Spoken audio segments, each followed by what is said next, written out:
अस्सलाम वालेकुम नाजरीन, वेलकम टू द शो बात कारोबार की। मैं हूं आपकी मेज़बान नताशा हसीब। नाज़रीन, आज के दिन मार्केट ने again all time high, intraday high भी बनाया 54,400 के करीब, और हमने देखा जो क्लोजर रहा वो भी 54,000 साइकोलॉजिकल बैरियर अबव क्लोजर रहा। इट मीन्स कि it's a celebration day again.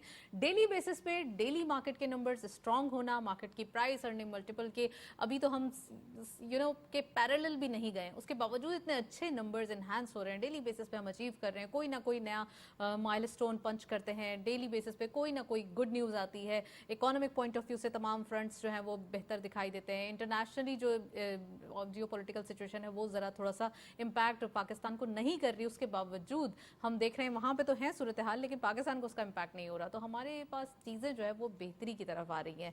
तमाम इनिशिएटिव्स, तमाम मेजर्स जो कि IMF की डिमांड थी SBA एग्रीमेंट के हवाले से, वो भी जो है वो सॉर्ट आउट होती हुई दिखाई दी। वहाँ से भी अप्रिसिएशन है। तो all in all across the board तमाम गुड न्यूज़ मौजूद है। फर्स्ट सेगमेंट देखते हैं, प्रोग्राम को आगे बढ़ाते हैं।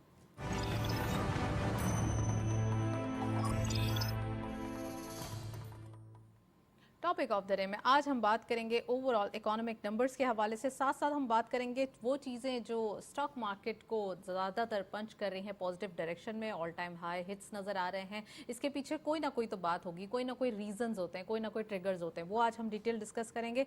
सो तमाम चीज़ें जो भी मार्केट के लिए फेवर में है स्टॉक मार्केट के हवाले से, वो न्यूज़ जो इकोनॉमिक नंबर्स को एग्जैजरेट कर रही हैं, और वो तमाम चीज़ें जो हमारे इकोनॉमी के लिए, इंडस्ट्रियलाइजेशन के लिए पॉजिटिव डायरेक्शन में जा रही हैं। आज डिटेल डिस्कस करेंगे। We have very exclusive panel join किया है हमें फरीद आलम साहब ने। आप CEO हैं AKD सिक्योरिटीज़ के, खुशामदीद कहते हैं उन्हें। अस्सलाम वालेकुम sir, welcome to the show. और हमारे साथ ओवर कॉल मौजूद होंगे फारूक खान साहब, आप मैनेजिंग डायरेक्टर हैं पाकिस्तान स्टॉक एक्सचेंज के, ओवर कॉल मौजूद होंगे।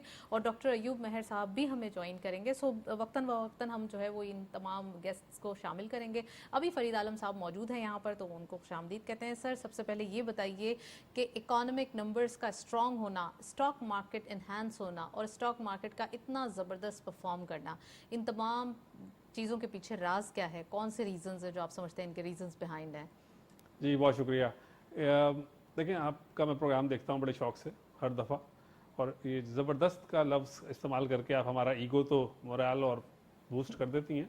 बट आई थिंक अभी तो हमें, क्योंकि आदत पड़ गई थी पिछले 5 साल में हर रोज़ बड़ी मीडियोकर किस्म की मार्केट की वैल्यूएशन को देखने की, तो अब जब मार्केट थोड़ी सी चली है तो हम देख रहे हैं कि हर रोज़ रिकॉर्ड भी उसको नहीं कहना चाहिए। मैं हमेशा से ये कहता आया हूँ, और आज भी at the cost of repeating my self मैं दोबारा ही बात ही कहूँगा कि हमारी जो अभी जो स्टार्ट हुआ है ये एक्टिविटी, जब वो 52,876 का जो हमने एक लेवल अचीव किया था PSX ने 2017 में, तो जाहिर है हम उसके आगे आ गए हैं। तो हर दिन बिल्कुल। जब भी 52,876 से आगे जाएंगे और जितना आगे जाते जाएंगे तो हर रोज नया रिकॉर्ड बनेगा। लेकिन फरीद साहब, हम डेली बेसिस पे आगे जाएंगे तो हम अपने नाजरीन को तो ज़रूर बताएंगे, क्योंकि हमने और मार्केट ने बड़ा स्ट्रगल किया ये 6 साल तक, और 6 साल हमने ये मिस किए हैं अल्फाज। तो अभी हमारा दिल करता है कि हम इसे डेली बेसिस पे अगर है तो उसे बताएं, आप अप्रिशिएट करें। लेकिन बहुत सारे ऐसे हाँ नाजरीन भी हैं आपके, और हमारे बहुत सारे ऐसे क्लाइंट्स भी हैं जी। जो कहते हैं कि शायद हमने मिस कर दिया, मार्केट तो पहले ही रिकॉर्ड की तरफ चली गई। तो उनके लिए मैं पहले से ही वार्निंग और बताता आ रहा हूँ। वार्निंग तो नहीं कहना चाहिए, उनको बता रहा हूँ कि देखें, जो हमारी जो इंडेक्स जिसको देख के जी। आप और मैं खुश होते हैं और हर दिन बता रहे हैं, हमारे पास एक और इंडेक्स भी है, उसका है प्राइस से प्राइस कंपैरिजन वाला इंडेक्स। वो आज भी 36% डाउन है from the height achieved during 2007। Right right right. ये वाला जो इंडेक्स है, जो KSE 100 है, ये प्राइस इंडेक्स है। इसके अंदर रिटर्न्स, और आपको पता है कि पाकिस्तानी मार्केट की एक ये बहुत बड़ी करेक्टरिस्टिक है कि इसकी जो प्रॉफिटेबिलिटी है वो बहुत स्ट्रांग है। जब पूरे पीरियड में जब आप और हम प्रोग्राम करते आए और आपने ये सारी जुबिलेशन जब नहीं होती थी, बिल्कुल जब ग्लूम और डूम में प्रोग्राम कर रहे थे करते थे, उस पीरियड में भी हमारे कॉरपोरेट्स की या जो हमारी कंपनियां हैं इनकी प्रॉफिटेबिलिटी ख़राब नहीं हुई थी। डिस्पाइट के इंटरेस्ट रेट बहुत बढ़ गया, डिस्पाइट के एक्सचेंज रेट इधर उधर हो गया, डिस्पाइट के हमारी जो प्रोडक्शन के नंबर्स आगे पीछे हो गए, लेकिन एक क्रेडिट ज़रूर जाता है पाकिस्तानी बिजनेसमैन को, और ख़ासतौर पे हम बात करेंगे लिस्टेड कंपनियों को, कि प्रॉफिटेबिलिटी उस पीरियड में भी इंटैक्ट रही, बल्कि बढ़ती रही। लेकिन ये जो आज फरूक भाई आएंगे लाइन पे तो उनसे पूछेंगे, और हम भी उसके अंदर और आप भी उसके अंदर शामिल हैं, कि हम प्राइस डिस्कवरी नहीं कर सके, क्योंकि interest reasons could be any one is, मैं जो दे रहा हूँ सबसे बड़ी वो थी कि इंटरेस्ट रेट, जब आपने किसी को कह दिया कि हम आपको 20% या 21 या 22, ट्रेजरी बिल तो 24% पे ट्रेड हो गया, Right. 21.5 हो गया, तो जब सब लोगों को इजी मनी की आदत पड़ती जा रही थी तो इक्विटी की तरफ कोई नहीं आ रहा था। अब आप नोट करें कि जब बॉन्ड्स की यील्ड नीचे आना शुरू हुई हैं, इंटरेस्ट रेट सब भी लग गया कि पीक आउट हो गया है, बिल्कुल। और इस पर अल्लाह का शुक्र है सब कंसेंसस है कि पीक आउट हो गया, फिर मोमेंटम थोड़ा बन पड़ा है, प्रोडक्शन के नंबर स्टील के, सीमेंट के, ऑटो के, इवन सो अगर आप देखें डीजल की sale which is economic indicator है कि कोई मार्केट इकोनॉमी के अंदर थोड़ा सा एक्टिविटी शुरू हुई है, या एनर्जी के नंबर्स जो बढ़ते हुए आए हैं, इससे लग रहा है कि थोड़ा मोमेंटम इकोनॉमी ने पकड़ लिया है। सो और मार्केट के प्लेयर्स का या वो मार्केट जैम व्हील था वो फाइनली वर्किंग ऑर्डर में आ गया है कि अब ये चल पड़ा है, अब जी so लोग उसको खुश हैं ग्रीस इसमें। जो है ना बिल्कुल, मैंने और हाँ। आप ही ने देनी है, और इसको थोड़ा सा आगे तेज चलाना है। बिल्कुल बिल्कुल बिल्कुल सर। अच्छा, ये आपने सही बताया कि इंटरेस्ट रेट के हवाले से गुड न्यूज़ है और ये रिडक्शन की तरफ जाएगा, ये ट्रेंड भी आने वाले दिनों में हम देखेंगे। आपको लगता है हमारी मार्केट अभी जो नए लेवल्स डेली बेसिस पे जो अचीव कर रही है 54,000, आज 54,000 है, नेक्स्ट वीक 55,000 भी होगा, हम ये इस चीज़ के लिए ऑप्टिमिस्टिक हैं? आप क्या समझते हैं कि जब रिडक्शन स्टार्ट होगी तो मार्केट क्या बहुत ज़बरदस्त बिहेव करेगी, 3,000 4,000 की रैली देखने में आएगी? जी, अगर आप 4,000 पर फोर्टनाइट समझ रही हैं तो ठीक समझ रही हैं। जी, फोर्टनाइट। अगर 4,000 पर डे समझ रही हैं तो ज़्यादा हो जाएगा। नहीं, पर डे तो नहीं, एटलीस्ट फोर्टनाइट ठीक है। बीच बीच में कोई स्पर्ट्स आएंगे ऐसे भी, हाँ। जब इंटरेस्ट रेट, बाज बहुत सारे जो हमारे छोटे सरमायाकार हैं वो न्यूज़ के ऊपर रिएक्ट करते हैं, बाज पहले से ही उसके एक्साइटमेंट। कदमों की आहट को जान लेते हैं। तो मार्केट्स पूरी दुनिया में और पाकिस्तान में भी, मार्केट में आपको जो चीज़ हेडविंड की भी और टेल विंड की भी पहले से ही दबे कदमों की आहट पहचान लेते हैं और ये थोड़ा पहले रिएक्ट कर देते हैं। जो मार्केट में जो जुबिलेशन है थोड़ी इन तमाम चीज़ों की, अल्लाह मियाँ पाकिस्तान पे अपनी करम नवाजी जारी रखे, आमीन। और पॉलिटिकल सिनेरियोस को देख छोड़ते हुए बाकी सब चीज़ें माशाल्लाह बेहतर जा रही हैं। तो I think economic numbers, production numbers, थोड़ा हमारा जो कॉन्फिडेंस लेवल, और सबसे बड़ी बात यह है कि जो हमने आपने भी कही और मैंने भी उसी को रिपीट किया कि इंटरेस्ट रेट अभी हमें लगता है कि पीक आउट हो गया। तो सब single most factor for any investor, लेकिन एसेट क्लासेस तो बहुत सारी हैं, कमोडिटीज हैं, गोल्ड है, सिल्वर, फला और इक्विटीज है। तो इक्विटी के लिए सबसे इंपॉर्टेंट ये है कि इंटरेस्ट रेट थोड़ा वापस आना शुरू हो। और मैंने आपको बताया कि इंटरेस्ट रेट वापस आएगा तो फिक्स इनकम में से जो लोग हैं जो ऑलरेडी वहां जा चुके हैं, सेटल डाउन हो चुके हैं, उनको नहीं लगेगा कि अब इन्वेस्टमेंट जो है वो कम हो रही है, अब इधर आ जाएं वापस स्टॉक मार्केट की तरफ? जो स्विचिंग वापस होगी उससे फायदा होगा। स्टॉक मार्केट की तरफ होगी या रियल एस्टेट में जाएगा? मेरे ख्याल से नहीं, जो एसेट क्लासेस में रियल एस्टेट वाले भी लोग होंगे वो हाई नेटवर्थ होंगे। जो इंस्टीट्यूशनल मनी है, जिस तरह हमारे यहाँ जो लॉन्ग टर्म जो पैसा देने वाली चीज़ें पूरी दुनिया में है, वो इंश्योरेंस कंपनीज हैं, प्रोविडेंट फंड्स हैं, ये लॉन्ग टर्म जो इक्विटी को सपोर्ट करते हैं और करेंगे। सो उनकी जो एलोकेशन है वो फिक्स्ड इनकम से दोबारा आएगी टुवर्ड्स इक्विटी, उससे हमारी जो मार्केट है उसमें और थोड़ी सी सस्टेनेबिलिटी और राइट।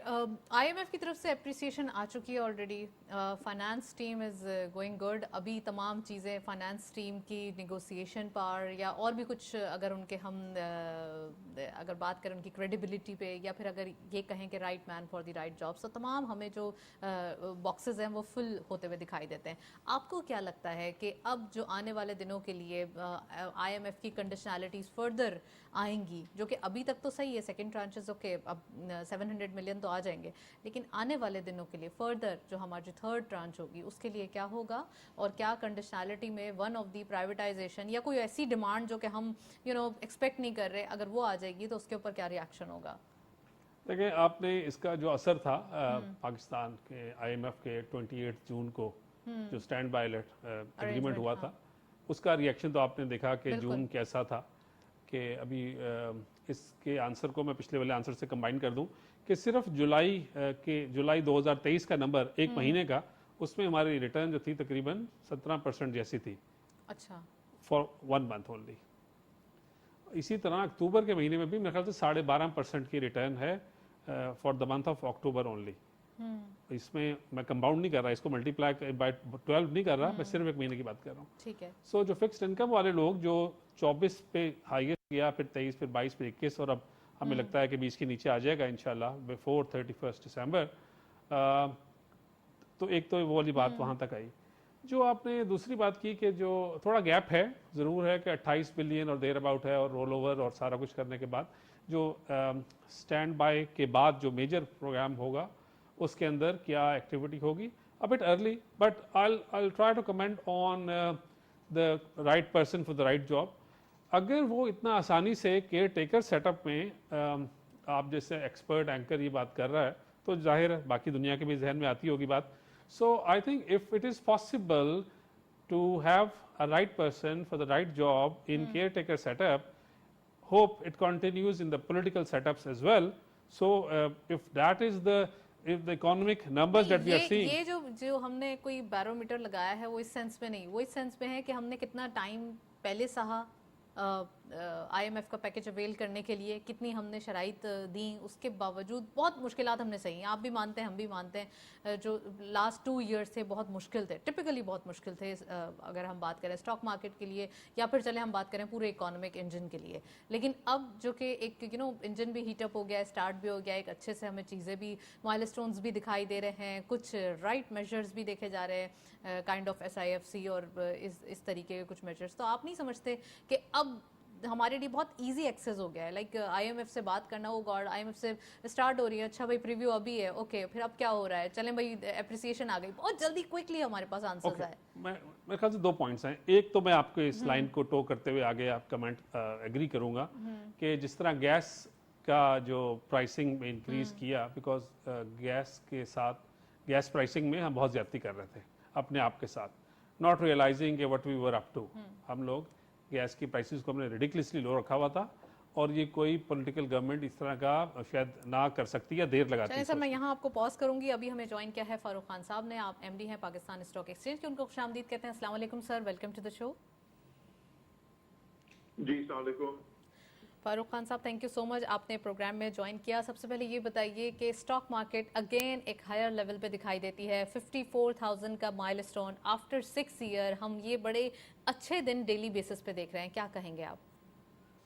जी बिल्कुल, माशाल्लाह, खुदा का शुक्र है. और फरीद आपके साथ बैठे हुए मैं देख रहा था आपका प्रोग्राम, तो वो इस पे और ज्यादा बेहतर तरीके से एक्सप्लेन कर सकेंगे, बिकॉज एज एपेक्स रेगुलेटर मैं मार्केट की डायरेक्शन पे बहुत ज्यादा नहीं कहना चाहता, मगर आई थिंक पहले भी आपके प्रोग्राम पे मैंने जो कहा है कि जो केयरटेकर गवर्नमेंट ने जो स्टेप्स लिए हैं, उससे जो एक इकोनॉमिक स्टेबिलिटी की तरफ मुल्क खुदा का शुक्र है बढ़ रहा है. उसके अलावा मार्केट का ये थिंकिंग है कि इंटरेस्ट रेट्स भी पीक ऑफ हो गए हैं, ना सिर्फ पाकिस्तान में मगर शायद ग्लोबली भी. तो ये 2-3 वजूहात हैं. और मगर जो मेन है कि जो कंपनी रिजल्ट्स आए हैं वो भी बहुत अच्छे आए हैं इस अर्निंग सीजन के अंदर, जो कि ऑब्वियसली बहुत इंपॉर्टेंट होता है एक मार्केट के लिए. और ये मार्केट में काफी डिस्कस हो रहा है कि मार्केट जो है इंडेक्स अपनी हाईएस्ट लेवल के ऊपर है, मगर मार्केट कैप जो है वो अभी भी ऑलमोस्ट 3-3.5 ट्रिलियन रुपए, डॉलर्स में तो बहुत ज्यादा, मगर रुपीज में भी तकरीबन 3-3.5 ट्रिलियन रुपए कम है जब 2017 में मार्केट पीक पे आई थी. और अगर आप KSE 30 इंडेक्स को देखें, जो कि सिर्फ प्राइस ओनली इंडेक्स है, तो मेरा ख्याल है अभी भी कोई 30-35% अपनी ऑल टाइम हाई से नीचे है. तो KSE 100 इंडेक्स, तो हर इंडेक्स की डिफरेंट कैलकुलेशन होती है, मेथोडोलॉजी. तो मेरा ख्याल है कि और सबसे इम्पोर्टेंट चीज जो है कि जब लास्ट टाइम पीक पर आई थी मार्केट जी, तो मार्केट पी उस वक्त था तकरीबन 12. अभी जो है फरीद ज्यादा बेहतर बता सकेंगे, मगर मेरा ख्याल है शायद अराउंड 4 होएगा अभी जी. तो जो मार्केट की वैल्यूएशन जो है वो इंडेक्स को अगर सिर्फ देखें तो वो only tells half the story. अगर आप थोड़ा सा डीप डाइव करें और एक्चुअली कंपनीज और मार्केट की वैल्यूएशंस को देखें तो अभी भी बहुत फर्क है from the last time we hit the all time peak. तो उसमें हमारी डोमेस्टिक लिक्विडिटी भी अच्छी है, थोड़ी थोड़ी फॉरेन इनफ्लोज भी स्टार्ट हो गई हैं. जुलाई के बाद से जो आउटफ्लोज थी वो स्टॉप हो गई हैं और इनफ्लोज स्टार्ट हुई हैं थोड़ी. कंपनीज के रिजल्ट्स भी बहुत अच्छे आए हैं और वैल्यूएशंस बहुत कम है from the last all time high.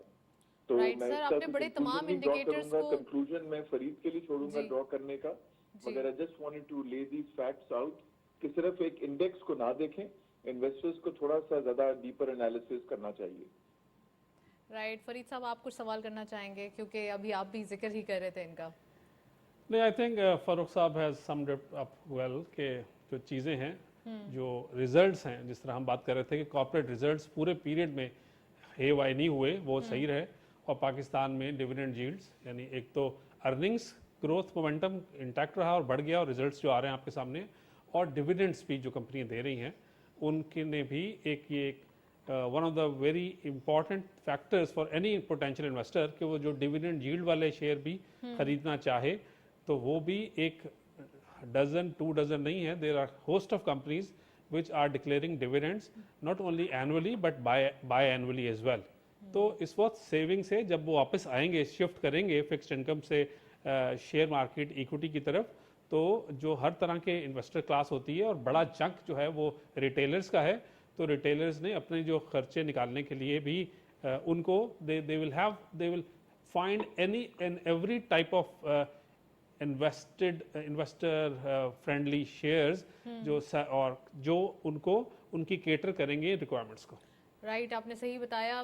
मैं अगेन फारूक साहब की मौजूदगी का फ़ायदा उठाते हुए यही पूछना चाहूँगी सर, मार्केट के नंबर्स स्ट्रांग हो यही दुआ गो हैं, साथ साथ कुछ अवेयरनेस प्रोग्राम्स भी हमने देखा है आप यहाँ पे जनरेट कर रहे हैं, स्टॉक मार्केट की अवेयरनेस होनी चाहिए, और पाकिस्तान जैसे कंट्री के अंदर तमाम लोगों की ये ख्वाहिश होती है कि सेविंग्स करें, किसी ना किसी तरीके से स्टॉक मार्केट का हिस्सा बनाएं। तो सर आपको क्या लगता है कि आने वाले दिनों में कितने फर्दर जो लिस्टेड कंपनीज हैं या फिर जो इन्वेस्टर्स हैं वो फर्दर मार्केट के अंदर इंक्लूड होंगे?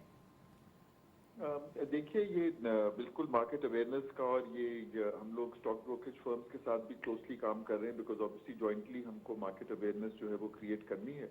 और इसमें मैं आपका प्लेटफॉर्म से शेयर करना चाहूंगा कि कल स्टॉक एक्सचेंज ने एक बहुत अच्छी व्हाट्सएप सर्विस भी लॉन्च की है, ताकि इन्वेस्टर्स के लिए ईजी हो जाए, बहुत सारी इंफॉर्मेशन स्टॉक मार्केट के बारे में at the touch off button उनको अवेलेबल हो जाए। इसी तरह जो ऑनलाइन अकाउंट ओपनिंग के ऊपर काम किया है, सहूलत अकाउंट्स को लॉन्च किया है छोटे इन्वेस्टर्स के लिए, ताकि वो बहुत सिंपली जो है वो अपना अकाउंट खोल सकें। तो ये सारे एफर्ट्स इसीलिए किए गए हैं कि इन्वेस्टर्स आसानी से स्टॉक मार्केट में आ सकें। तो सर सहूलत अकाउंट जो होगा वो बहुत इजी एक्सेस होगा इन्वेस्टर्स के लिए कि वो फौरी तौर पे अकाउंट खुलवाएं और इन्वेस्टमेंट स्टार्ट करें स्टॉक मार्केट के अंदर?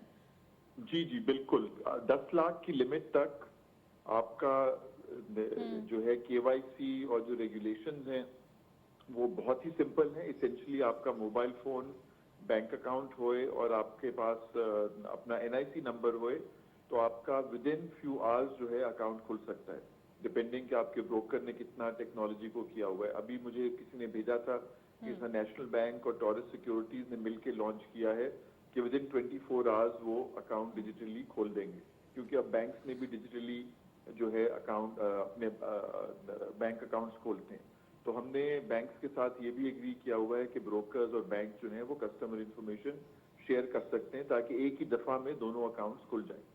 तो ये एक लॉन्च हुई है सर्विस, बाकी भी आई एम श्योर बैंक्स और ब्रोकर्स इसको फॉलो अप करेंगे। तो ये सारी चीजें इसीलिए कर रहे हैं, और ब्रोकर्स भी इसके ऊपर आई थिंक बहुत काम कर रहे हैं कि अपनी टेक्नोलॉजी को अपग्रेड कर कर, क्योंकि इन दी एंड अकाउंट जो है वो ब्रोकर के पास खुलता है, पीएसएक्स के पास नहीं खुलता।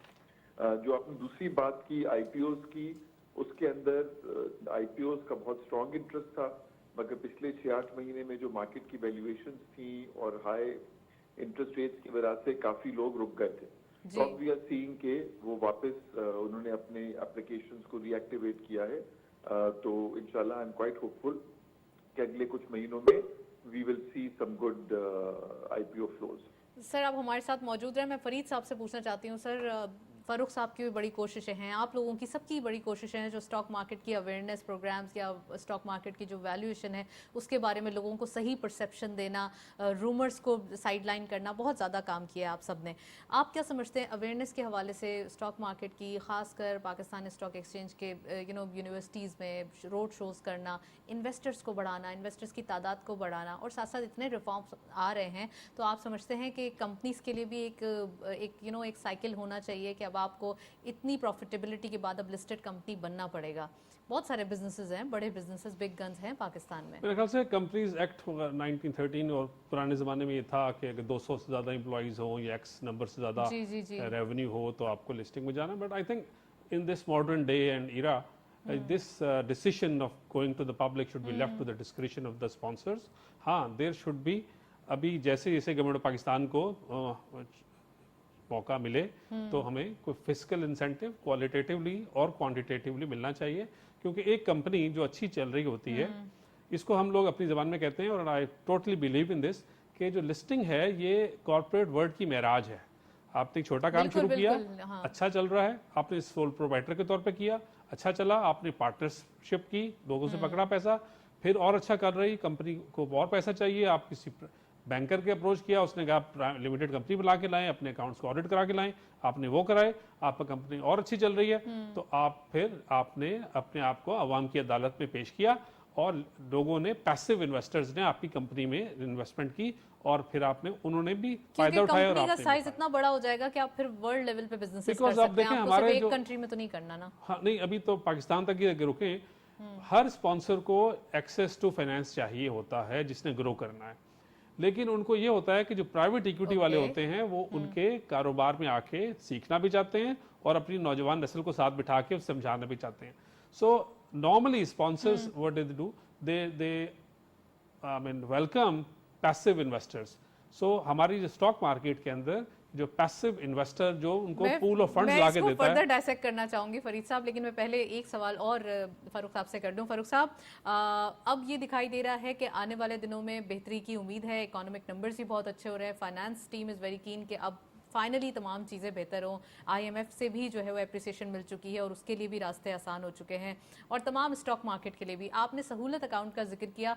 अच्छा, होता ये है कि नॉर्मली अकाउंट्स की जो आप ट्रांसपेरेंसी के ऊपर सवाल बड़ा उठाते हैं, लेकिन एसईसीपी की जो रेगुलेशंस हैं और स्टॉक मार्केट की जो ट्रांसपेरेंसी है वो तो अपनी मिसाल आप है, क्योंकि मार्केट जो है वो 3 बार रेगुलराइज होती है। यकीनन इस चीज़ को फरीद साहब भी करेक्ट करेंगे। आप क्या समझते हैं कि इतना ज़्यादा ट्रांसपेरेंट होगा तो लोगों की तो यकीनन इसमें बहुत ज़्यादा रुझान पाया जाएगा इन्वेस्टमेंट पॉइंट ऑफ व्यू से? जी बिल्कुल, आप सही कह रही हैं कि देखिए स्टॉक मार्केट जो है वो प्रॉब्ली पाकिस्तान का सबसे डॉक्यूमेंटेड सेक्टर है। जो लिस्टेड कंपनीज हैं वो भी फुली डॉक्यूमेंटेड हैं, फुली ऑडिटेड हैं। जो इन्वेस्टर आते हैं वो फरीद आपको बताएंगे कि उनको सहूलत अकाउंट के अलावा फुल केवाईसी होती है। तो जो FATF की रिक्वायरमेंट थी, AML की, KYC की, वो स्टॉक मार्केट बिल्कुल उनसे 100% कंप्लाई करता है, बल्कि शायद कई बार 110% ही कंप्लाई कर देता होगा। मगर तो ये बिल्कुल सही अच्छी चीज है और होना भी सीखना चाहिए है और इससे कॉन्फिडेंस भी आता है। मगर चैलेंज यहाँ पर ये भी आता है क्योंकि पाकिस्तान के अंदर इनफॉर्मल सेक्टर इतना बड़ा है, तो वो फिर मार्केट को एक्सेस नहीं कर सकते।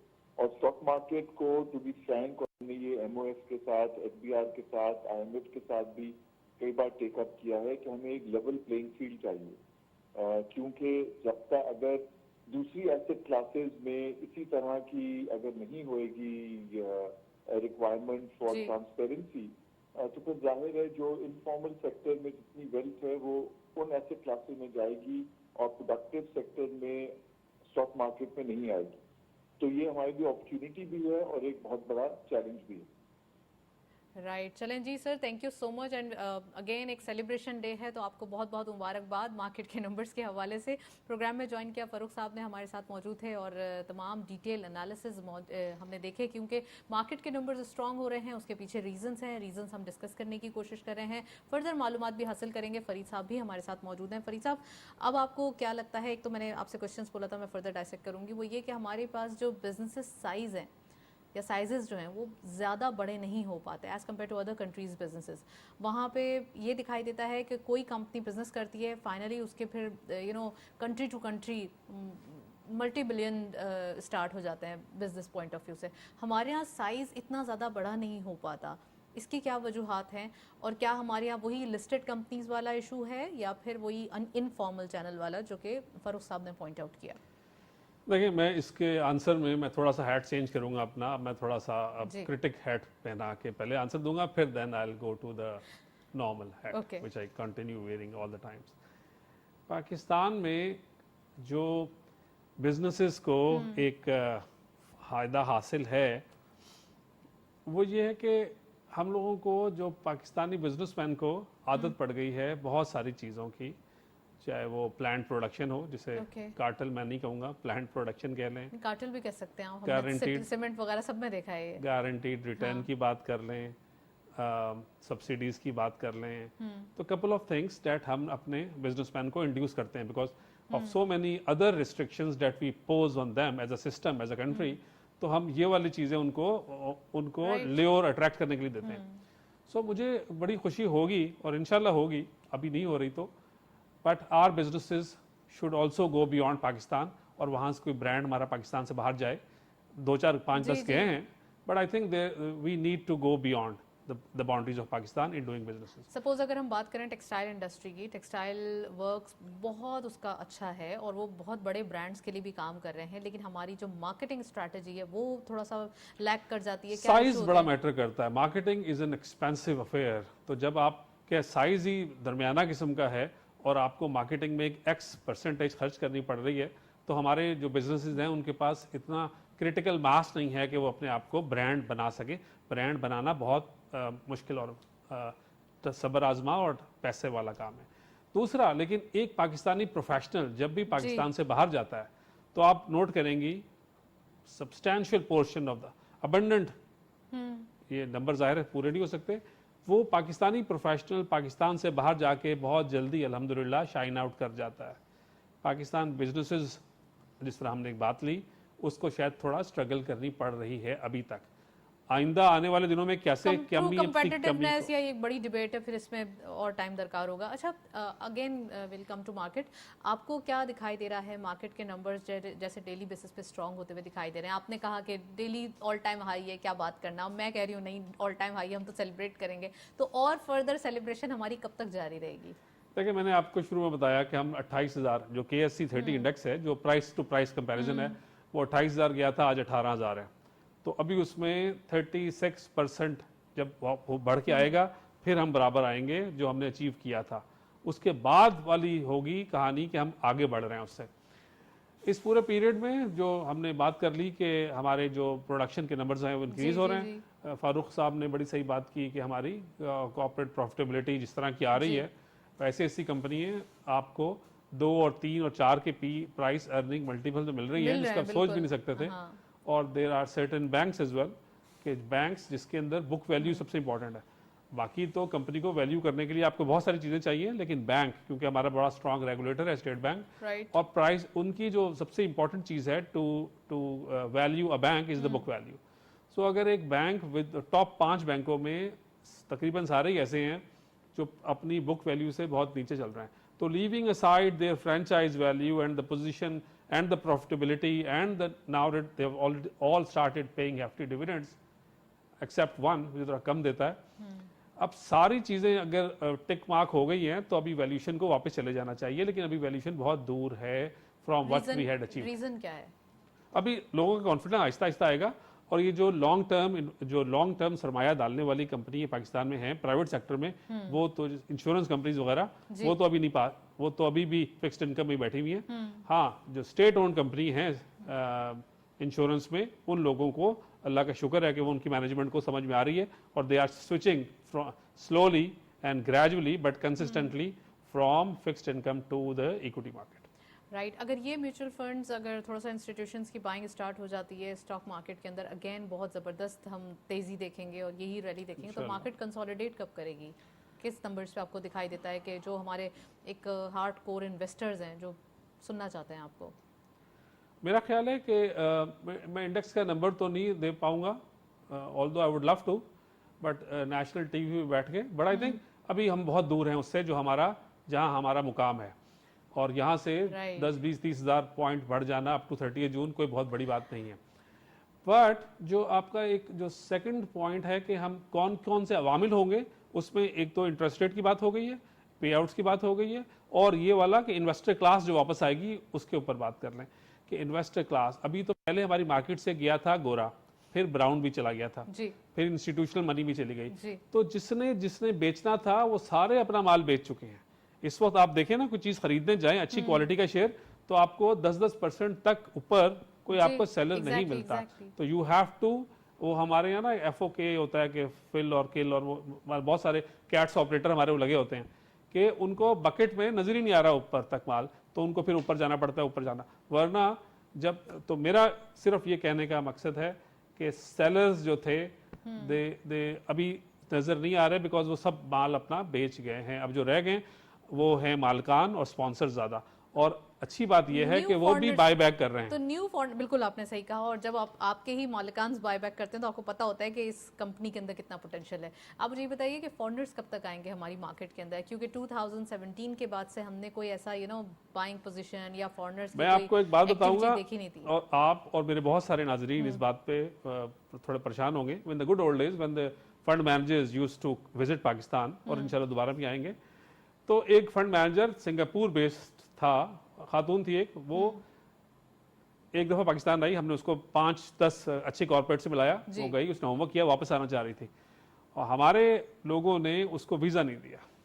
एंड द रीजन, अब मैं फिर अजीब सी बात है, बट सिर्फ पाकिस्तानियों को बाहर जाने में वीजे की प्रॉब्लम नहीं होती, अच्छे बड़े फंड मैनेजमेंट कंपनीज के टॉप नॉच लोगों को भी पाकिस्तान में आने के लिए आसानी नहीं होती। रीजन अब SIFC है जो कि आपकी इन्वेस्टमेंट को, FDI को किसी ना किसी तरीके से बढ़ाने के लिए डेली बेसिस पे कोशिश कर रही है। और खुशाइंद, तो SIFC के ऊपर आप क्या कहेंगे? इतना जबरदस्त इन्वेस्टमेंट अपॉर्चुनिटी सबके लिए, पूरी दुनिया के लिए डोर ओपन किए हैं कि आए और इन्वेस्टमेंट करें पाकिस्तान के अंदर। आई थिंक SIFC का तजर्बा अच्छा जा रहा है, और अल्लाह करे ऐसे ही चले, और दे मीन बिजनेस और कमर्शियल और कॉर्पोरेट, और ये सारी, अगर जिस तरह आपने पहले ही बात की थी कि right person for the right job, और उसको पीछे दोनों तरफ से हर तरह की सपोर्ट हासिल हो, तो कोई रीज़न नहीं रह जाता कि why we should not perform और शाइन आउट। बिकॉज अगर एक ही पेज पे सब लोग आ रहे हैं तो फिर जिंदगी आसान, सारी अप्रूवल अथॉरिटी, तमाम एपेक्स बॉडी इसी चीज के लिए कीन है कि आपके इकोनॉमिक नंबर्स जो है वो किसी ना किसी तरीके से स्ट्रांग हो। बिल्कुल सही है, बिकॉज देखें दुनिया में सब चीजें एक तरफ, और I am sure Pakistan should get back to the democratic whatever setup और पॉलिटिकल ये वो, लेकिन जो बंदा जिसको इन्फ्लेशन ने मार दिया है, या जिसको 2 वक्त की रोटी टेंशन में मिल रही है, हमें उसका भी ख्याल करना है, और वी हैव इन्फ्लेशन को टैकल करना है, और बहुत सारी और चीज़ों को भी टैकल करना है जो अभी लग तो रहा है कि हो जाएगी और होना शुरू भी हो गई हैं, बट बहुत सारे लोग और जो हमसे बात भी करते हैं और हमें भी जिनसे इंटरेक्ट करते हैं, उनको अभी भी लाइफ इतनी आसान नहीं है, ना दुनिया में ना पाकिस्तान। चले हम सेंटिमेंटल नहीं होते, हम यहाँ पर टेक्निकल नंबर से बात करते हैं। इन्फ्लेशन के नंबर्स को देखते हुए और रियलिटी को देखते हुए, एक तो ये नहीं कि स्टेट बैंक ने कह दिया हमें लग रहा है, टेक्निकल और रियलिटी को देखते हुए आपको इन्फ्लेशन के नंबर्स जैसे कूल डाउन होते हुए दिखाई दे रहे हैं, तो इसके इम्पैक्ट्स क्या क्या आपको फर्दर ट्रिगर होते हुए दिखाई दे रहे हैं? देखिए, जो जज्बात वाली बातें हैं ना, उसके अंदर इन्फ्लेशन के अंदर there couple of things, CPI CPI, हम टेक्निकल बातों में नहीं जाते, लेकिन जो स्ट्रीट पे बंदा, जो हमारे नॉर्मल लोग हैं ना, बिलो द पॉवर्टी लाइन, उनको जो फूड स्टेपल, ये जो खाने पीने की चीजें हैं ना, उसमें चाहे SIFC करे कोशिश, या गवर्नमेंट ऑफ पाकिस्तान करे, कुछ भी करे, या पॉलिटिकल गवर्नमेंट्स करें, उनको ये जो गंदम और ये जो बाकी चीजें हैं ना, उसकी इन्फ्लेशन में कंट्रोल करना बहुत जरूरी है। फरीद साहब, अभी तो बम्पर क्रॉप हुई है इस बार, तो हम कॉटन की, वीट की और राइस की, तमाम अगर एग्रीकल्चर प्रोडक्ट्स की सिर्फ ओनली बात करें, बाकी मैं एक्सपोर्ट्स के नंबर्स या सीमेंट की एक्सपोर्ट में किसी का जिक्र नहीं करूंगी, लेकिन अगर हम सिर्फ एग्रीकल्चर को पॉइंट आउट करें तो इट्स परफॉर्मिंग वेल। अब आने वाले दिनों में इसकी बम्पर क्रॉप्स की जो खुशी है, दूसरा ये उसके साथ हमें जो इम्पोर्ट करना पड़ता था, कॉटन इम्पोर्ट करना पड़ती थी, वो तमाम तो क्राइसिस नहीं आएंगे। जी, उम्मीद है कि नहीं आएंगे, और आपकी बात सही है कि इस दफा क्योंकि जो फ्लड्स का डेवास्टेशन थी उसमें उसके पॉजिटिव इफेक्ट भी आते हैं, थोड़े लैग के साथ आते हैं। तो हमारे 28-29 मिलियन टन हो गंदम, राइस, अब मेज, और ये जो हमारा इस दफ़ा बनोला शनोला ऑयल, जो पहले हम लोग उसकी खीर भी खाते थे बैठ के, अब वो कहते नहीं उसमें कोई कीड़ा होता है क्या, वो जो आपने कॉटन सीड की, आपको पता है जी, गाँव में खीर वीर भी खाते थे, उससे ये अलग टॉपिक है, फिर इस पे कभी और डिस्कस करेंगे। तो आई थिंक जो एग्रीकल्चरल प्रोड्यूस का जो हमें उसको भी इंपोर्ट करना पड़ता था इन द यस्टर ईयर्स, वो नहीं करना पड़ेगा, तो हमारा थोड़ा सा रिजर्व वहां से बचेगा। दूसरा पॉइंट ये है कि SIFC ने अच्छी एफर्ट की, और मेरा एक छोटा सा एक सजेशन होता है हमेशा, it will take time to, लेकिन मेरी ये है कि हम बिजनेसेस जो करते हैं लोग, उनको भी एग्रीकल्चर में या इस वाली सप्लाई चेन में कुछ रोल प्ले करना चाहिए। आप और हम जो कराची बैठे हुए हैं, हमें नहीं पता कि फार्मर को अपनी प्रोड्यूस को उगाने में कितनी मुश्किलात का सामना पड़ता है। और लेट दिस फार्मिंग, ये जो है ना, किसान को उसका काम करने दें। अगर मैं, आप और मेरे बहुत सारे मेरे जानने वाले या हमारे जो स्पॉन्सर्स और ये एंटरप्रेन्योर्स जो हैं, वो लैंड की ओनरशिप के झगड़े में ना पड़े, लैंड का टाइटल, कब्जा, हक शुफा, उस चक्कर में ना पड़े। अगर वो किसान से उसकी जो प्रोड्यूस है वहां से शुरू करें अपना स्टेप नंबर 1, और एंड कंज्यूमर तक थ्रू सप्लाई चेन बेहतरी और आड़ती को कम से कम करें और उसको लास्ट माइल दें, जो रोल है ना वो बहुत ज्यादा एलिमिनेट हमारे लिए करें। हार्मफुल है। तो मुझे बहुत लगता है कि इससे बहुत बेहतरी आ जाएगी, इन्फ्लेशन भी कंट्रोल होगी, और ये जो फार्म टू एंड कंज्यूमर जो वेस्टेज है, राइट। वो अगर कम होगी तो सबका फायदा है उसमें। अच्छा, थोड़ा सा ये हम देखते हैं कि पॉलिसीज़ का भी बड़ा एक फुकदान था। अब पॉलिसीज़ भी कुछ ऐसी बन रही हैं एग्रीकल्चर पॉइंट ऑफ व्यू से कि यहाँ पे जो चीज़ रिक्वायर्ड है वो हमारे मुल्क में होनी चाहिए, उसकी एग्रीकल्चर प्रोडक्ट्स या क्रॉप्स स्टार्ट करनी चाहिए। जो चीज़ नहीं रिक्वायर्ड या जो चीज़ हमारे पास ही होती है उसको इम्पोर्ट नहीं करना चाहिए। ये तमाम चीज़ें भी क्लीशेस बनाने पड़ेंगे हमें। देखिए, हमने ना हमेशा से बचपन से आज तक हमें एक्सपोर्ट के ऊपर हमें बहुत ज्यादा फोकस करते हैं कि जी। एक्सपोर्ट करो, करनी चाहिए, there is no two opinion about exports it, and remittances. But export जरूर सोचना चाहिए, इट टेक्स टाइम, और हम लोग गेयर्ड अप हो रहे हैं। लेकिन जो इंपोर्ट सब्स्टिट्यूट है उसको भी इक्वल इंपॉर्टेंस देनी चाहिए, जो मुझे लगता है कभी कभी हम नहीं देते। अच्छा, चलें बैक टू स्टॉक मार्केट। अब स्टॉक मार्केट के सेक्टर वाइज हम बात करेंगे, सीमेंट के हवाले से बात करते हैं, क्योंकि इन्फ्लेशन के नंबर्स से थोड़ा सा लिंक करते हुए पॉलिसी रेट को, जब ये डायरेक्टली हमें देखेंगे रिडक्शन, तो सिक्लिकल सेक्टर से बड़ा इम्पैक्ट आएगा। आप सीमेंट सेक्टर को कैसे देखते हैं? सीमेंट के अंदर 3 चीजें अच्छी हो रही जी। हैं। एक तो ये कि उसका जो इन्हिसार है वो कोयले पे बहुत ज्यादा है। एक जो सीमेंट की बोरी के अंदर 50-55% तो कॉस्ट आ गई जी। कोयले की, और बाकी 10-12% आ गई बाकी एनर्जी की। और आपको पता है कोयला तो सीमेंट का हिस्से का पार्ट बन जाता है, वो जो सीमेंट आपके पास आती है ना उसमें कोयला शामिल होता है। तो कोयला जब इंटरनेशनल कोल चला गया था 400 पे, फिर वो 90 पे आया, आज भी 120 और देर अबाउट होगा। सो आई थिंक उनकी प्रॉफिटेबिलिटी बेहतर हो गई है दोबारा। दूसरा ये कि बहुत सारी कंपनी हैं जिन्होंने बायबैक किया है। आप देखिए, ज्यादा बड़ी जो number of companies who have gone for the buyback, वो सीमेंट सेक्टर में ज्यादा हैं। तो एक आप फोकस करें अपने नाजरीन के लिए और अपने लिए भी, कि जो नॉलेज एक स्पॉन्सर की है वो मेरी और आपकी नहीं है। तो if they are buying their own shares, और वो सारे सीमेंट सेक्टर भी ज्यादातर कंपनी आ रही हैं, तो उनको कुछ ना कुछ नजर आ रहा है कि वो बायबैक करके वो शेयर कैंसिल कर रहे हैं। अच्छा, दूसरा ये कि जो अभी जो एसेट्स क्रिएट हो गए हैं पाकिस्तान में, वो दोबारा क्रिएट नहीं हो सकते, बिकॉज 300 टू $1 पे कोई हिम्मत नहीं करेगा नई इंडस्ट्री लगाने का। हाँ, उस सेक्टर में जहाँ एफिशिएंसीज, कोई ऐसी प्लांट एंड मशीनरी है जी। जिसके अंदर एफिशिएंसीज बढ़ गई है, और आपको पता है पाकिस्तान में एनर्जी का हमेशा से रहेगा, था, है और रहेगा कि एनर्जी एफिशिएंट जो है, गॉड फॉरबिड क्यों रहेगा, अभी तो no, तमाम कुछ ना कुछ energy cost तो will इक़दामात always- किए जाएंगे ना। Energy cost will continue to haunt any company जिसकी एनर्जी कॉस्ट ऑफ प्रोडक्शन में प्रोपोर्शनेट ज्यादा है।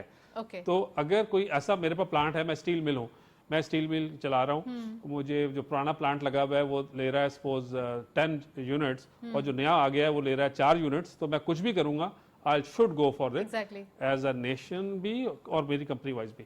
लेकिन बहुत ऐसा नहीं है, मतलब 10% इंडस्ट्री में ऐसा होगा कि कोई एफिशिएंसीज में चेंज आई होगी, बाकी सारे सिर्फ प्लांट महंगे हो गए। जो मैंने पहले लगाया था 100 रुपीज टू $1, फिर 150, फिर 200, आज 300, 280 और 288 वट। सो आई थिंक जो एसेट्स हैं ये रिक्रिएट नहीं हो सकते। तो इसीलिए जब हम सीमेंट प्लांट्स में देखें, जहां 72 मिलियन टन्स की कैपेसिटी थी, आज वो पिछले 1 साल 2 साल पहले, आज वो 82 मिलियन टन्स पे हो गई है, और 50% कैपेसिटी पे चल रही है थ्रू प्लांट प्रोडक्शन। तो आप ये सोचें कि अगर एक्सपोर्ट के नंबर्स और ये नहीं बढ़ेंगे, तो इनको या एक्सपोर्ट्स के नंबर बढ़े या लोकल प्रोडक्शन बढ़े, लोकल 10% तो बढ़े इस बार, लोकल सीमेंट के सेल हवाले बढ़े। से। तो either of the few things that we are discussing is happening or going to happen in the shorter run. That is why these the sponsors of the cement sector companies are buying back their shares. They are going for expansions. And so number one answer, cements, cyclicals में cement, steel, और फिर आपका ये banking sector, then refineries के अंदर भी बहुत अच्छा एक प्रॉमिस आ रहा है, बिकॉज बिकॉज उनके पास रिजर्व्स अच्छे पड़े हुए हैं, बास कंपनियों के पास उनकी बुक वैल्यू अगर लेट से 10 रुपए है और वो ट्रेड हो रहा है 3 रुपए पे या 4 रुपए पे या 5 रुपए पे, तो आई थिंक दे हैव जो वैल्यूएशन कैचअप प्लेस बहुत सारे हैं और इस सेक्टर में ज़्यादा नजर आते हैं, बिकॉज बुक वैल्यूज बहुत इंपॉर्टेंट चीज़ है और खासी डिसाइसिव फैक्टर है for somebody new in the market कि वो देखे कि जो मैं कंपनी ले रहा हूँ उसकी बुक वैल्यू क्या है। अगर आप बुक वैल्यू है अच्छी और आप प्राइस नीचे है, this is one of the various factors that incumbent और potential investor should look into. तो अगर, और मेरे पास तो हम एकेडी रिसर्च हर वक्त लगी रहती है कुछ ना कुछ अपने क्लाइंट्स और पोटेंशियल क्लाइंट्स के लिए, तो we come up with this every month के कौन सी प्राइस टू बुक क्या चल रहा है। और देयर आर कंपनीज जो कि अगर प्राइस उसकी 10 रुपए है, बुक वैल्यू उसकी 100 रुपए है, तो प्राइस 10 रुपए वाली भी है, 15 वाली, 20 वाली भी है। और पूरी मार्केट का पूरा अगर ले लें टोटल टेकन एज ऑल, तो अभी भी 100 रुपए की बुक वैल्यू उसके अगेंस्ट 82 रुपए पे मार्केट में ट्रेड हो रहा है। ये मैं पूरी कराची स्टॉक एक्सचेंज की जो टोटल ले लूं मैं, तो प्राइस टू बुक अभी भी यानी बुक वैल्यू ऊपर है, प्राइसेस अभी 20% नीचे हैं। चलें जी, बड़ा अच्छा एक एनालिसिस चल रहा है। सेक्टर वाइज हम बात कर रहे हैं। आईटी के हवाले से पूछना चाहूंगी, आईटी सेक्टर कैसा है, क्योंकि काफ़ी अरसे से आईटी के अंदर हम कोई ह्यूज जंप या कोई मैसिव इन्वेस्टमेंट नहीं एक्सपेक्ट कर रहे। देखिए आईटी के अंदर जो लोगों के जो एक्चुअल, क्योंकि हमने जब लिस्टिंग की सिस्टम्स की या बाकी नेटसोल की बहुत पहले की थी, couple of more companies that जो लिस्टिंग का रुख कुछ न्यू आईपीओस भी आ रहे थे जेम बोर्ड के हवाले से भी, वो अभी तक आए नहीं कुछ। जेम बोर्ड असल में नहीं चल सका, ये एक सवाल था, लेकिन वो हम उनसे किसी और दफा पूछेंगे कि GEM board has not, optimism चल रहा होता है ना, तो आप पेसिमिस्ट नहीं करनी चाहिए, थोड़ा थोड़ा कर लें, थोड़ा सा, लेकिन ज्यादा नहीं करना चाहिए। वो कहते हैं ना keep your feet on the ground and keep reaching for the skies, तो हम तो अभी स्काई की तरफ जा रहे हैं, फिर बाद में आएंगे। I think Gem Board is one such unsuccessful ventures of the PSX, जिसमें मैं, आप और हमारे मेहमान बाकी और PSX is और SCCP are to be blamed and continuously. So your point of view, हाँ, जो पाकिस्तान सॉफ्टवेयर एक्सपोर्ट बोर्ड, उसने काफ़ी हिम्मत की थी और they did a wonderful job while उन्होंने सबको गैदर किया कंपनीज को और उनको इंड्यूस किया या उनको कहा कि आप लिस्टिंग करें और पैसे हम बर्दाश्त करेंगे लिस्टिंग के लिए सारे, और उनके पास कोई ग्रांट और एड वेड भी थी, और उन्होंने बहुत एक्सटर्नस एक एक्सरसाइज की और एकेडी सिक्योरिटीज को फर्स्ट चुना उन्होंने कि पहली 8 कंपनी आप करेंगे, फिर अगली 8 किसी और को देंगे, किसी और को देंगे। बट तो फिर तो सवाल आपसे बनता है क्यों नहीं हुआ, फिर तो आपसे करना पड़ेगा। मैंने फर्स्ट जो जेम बोर्ड लिस्टिंग थी मैंने कर दी बड़े शौक से, लेकिन हुआ ये कि उस पीरियड में इन्होंने कहा SCCP और PSX ने कि हम जिन जिन लोगों ने इसमें पार्टिसिपेट किया है उनको उनकी नेटवर्थ 4 मिलियन या 5 मिलियन रुपए से ज़्यादा होनी चाहिए। और उन्होंने कहा ब्रोकर्स के जिन्होंने पार्टिसिपेट किया था उस वाले IPO में कि अगर आपने ये एक्सरसाइज रन नहीं की, if you don't know mister A ने जो इन्वेस्ट किया इनटू अ जेम कंपनी, उसकी नेटवर्थ नहीं थी, तो आप खुद उठाएंगे या हम आपको पेनलाइज करेंगे। तो they did not penalise, but वो जो उन्होंने जो हवा क्रिएट कर दिया ना, तो ब्रोकर्स ने कहा कि नहीं हम तो काम ही नहीं करेंगे जेम बोर्ड पे। If we are to continuously check के हमारे जो क्लाइंट है जो खरीद रहा है शेयर जेम बोर्ड का, उसकी कितनी नेटवर्थ है, क्या है। और आपको पता है आजकल एक गाड़ी जो है ना वो 4 मिलियन रुपए से ऊपर की है, तो जो इन्वेस्टर है वो अपनी गाड़ी का अगर रजिस्ट्रेशन कॉपी भेज देना तो आपसे पूछना नहीं चाहिए आपको। बट मैंने भी बहुत ज्यादा इसके ऊपर कोशिश की, बट दे सेड कि हमें जेम बोर्ड के अंदर because it's relaxed regulations for the GEM board, चलिए मे बी टेक्स टाइम, कुछ अरसे बाद हम न्यूज़ सुनेंगे। टू आंसर योर क्वेश्चन, हम एकेडी सिक्योरिटीज और फरीद आलम और व्हाटएवर PSX हम भी प्रिवेल नहीं कर सके। GEM board has not shown any results, उसके अंदर हमें बल्कि कुछ ना कुछ करना है चाहिए for not for ourselves, not for कि मैं 8 कंपनी को लिस्ट करके खुश हो जाऊं, but for the time to come. Right, आप आईटी के हवाले से बता रहे थे, आईटी के अंदर आईटी में देखें सबसे मजेदार चीज जो होती है आईटी के अंदर, जो उनके जो एम्प्लॉइज को होल्ड करने के लिए अपने पास की एम्प्लॉइज को वो स्टॉक्स देते रहते हैं उनको। अच्छा, अगर उनके पास एग्जिट, यानी मैं किसी XYZ कंपनी का एग्जीक्यूटिव हूं, मुझे हर साल मेरे प्रॉफिट्स के ऊपर शेयर्स मिलते जा रहे हैं और मैं बड़ा खुश हूं, और मेरी अच्छा होता क्या है कि पहले साल कम देते हैं स्टॉक ऑप्शन स्कीम्स के अंदर, जितना जितना पुराना होता जाता है बंदा उसको रिटेन करने के लिए ज्यादा शेयर देते रहते हैं। ठीक है, बट मेरे पास जितनी मर्जी शेयर होल्डिंग हो, जब मैंने उसको एग्जिट करना हो जब उसके लिए कोई प्राइस डिस्कवरी को मैकेनिज्म ही नहीं होगा, तो यानी अनलिस्टेड रहेगी कंपनी, तो जो बाकी लोग होंगे वो इसे औने पौने शेयर खरीद लेंगे।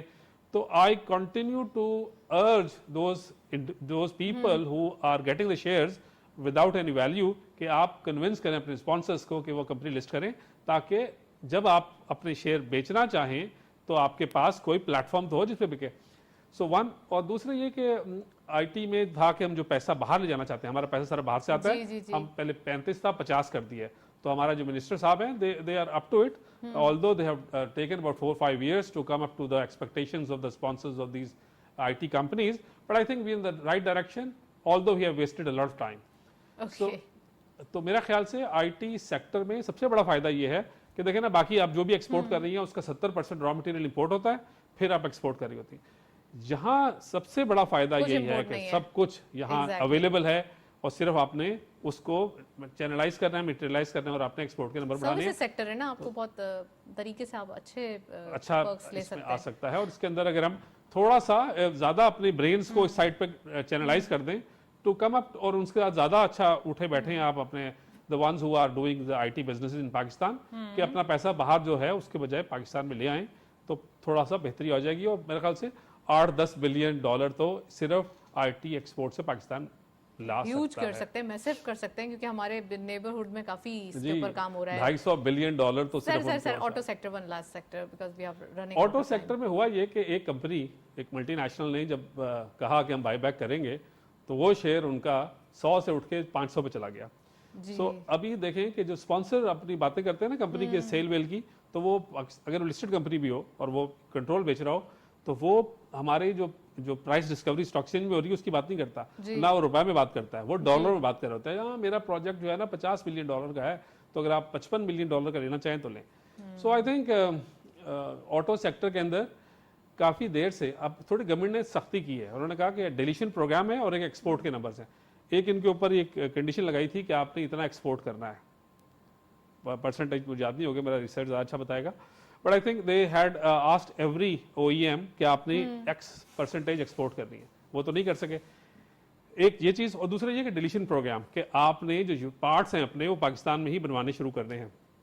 आई थिंक पाकिस्तान में ये जो हमारे ऑटो असेंबलर्स हैं, they have not been able to come up to the expectations of the regulator, of the locals, और उनके जो कंज्यूमर कस्टमर किसी की अच्छी तरह से एग्जैक्टली उनका एक मनी मेकिंग डिवाइस टाइप का एक कंसर्न होता है, बस यही होता है। मैं फरीद साहब लास्ट आपसे पूछना चाहूँगी, स्टॉक मार्केट के जो इन्वेस्टर्स हैं और खासकर न्यू इन्वेस्टर्स हैं, उनको 1 लाइन एडवाइस कर दीजिए प्लीज़। उन मार्केट का इंडेक्स ना देखें, अपने शेयर के ऊपर देखें, सेक्टर को देखें और फोकस रहें, कमाई इंशाल्लाह होगी। Well thank you so much, बहुत ही ज़बरदस्त एनालिसिस, हमेशा की तरह बहुत अच्छा टाइम गुजरा। आज के दिन हमने डिटेल डिस्कशन की स्टॉक मार्केट के हवाले से, खासकर उन सेक्टर्स के हवाले से जिनके ऊपर मालूमात चाहिए होती है, डेली बेसिस पे इंफॉर्मेशन चाहिए होती है, मार्केट के नंबर्स आने वाले दिन कैसे होंगे, मार्केट का हाल क्या दिखाई दे रहा है। So we have detail discussed it and we are running out of time. Programme में इजाज़त दीजिए, अल्लाह हाफिज़।